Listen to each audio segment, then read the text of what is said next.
How did we do in 2025? A look back at last year's predictions. Tom Standage, editor, The World Ahead 2026.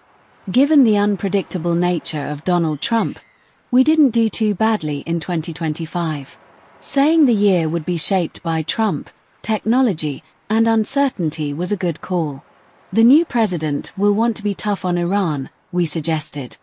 American bombers struck its nuclear facilities in June. We predicted a showy effort at mass deportations, but that pushback from owners of fruit farms and hotels would deter Mr. Trump from more extreme measures. That was spot on. But with huge new funding for immigration enforcement due to kick in, things may change in 2026. It is a similar story with Mr. Trump's tariffs. We said that if he went ahead with them, the impact on America's economy in 2025 would be relatively muted, which it has been so far.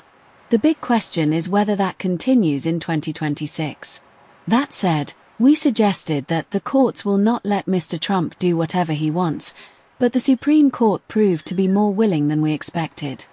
And we blithely declared that his plan to make college campuses patriotic again was doomed to fail, failing to anticipate the extent of his attacks on universities, science, and free speech, and, more generally, his disdain for constitutional constraints.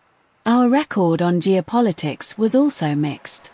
The World Ahead 2025 was published in November 2024, and by the year's end, South Korea's president had declared martial law as part of an abortive coup, and Bashar al-Assad's regime had collapsed in Syria.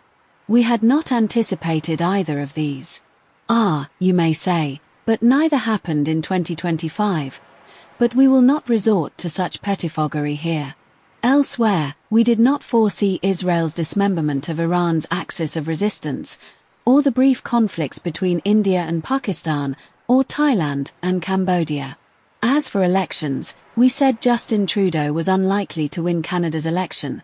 He agreed, and resigned, making way for the meteoric rise and victory of Mark Carney, his successor as Liberal leader. But in Australia, where we said a minority government was likely, the ruling Labour Party increased its majority. Oops.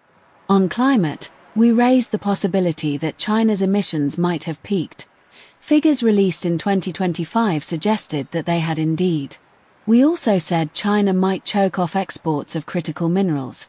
It imposed restrictions on exports of rare earth elements in April, and then tightened them further in October to increase its leverage over America in trade negotiations. And we noted that Chinese engineers were adept at innovating around resource constraints caused by American export controls. DeepSeek R1, an impressive artificial intelligence model released in January, caused one of several stock market wobbles in 2025 in which investors questioned the scale of Western AI investment. But despite growing talk of a bubble, things have not come to the crunch we expected. In a similar vein, we said the shift in focus from fighting inflation to deficits would require painful economic choices. Alas, rich countries have continued to dodge the issue, heightening fears of a bond market crisis in 2026. As with AI, the reckoning we anticipated for 2025 may merely have been delayed. Stay tuned.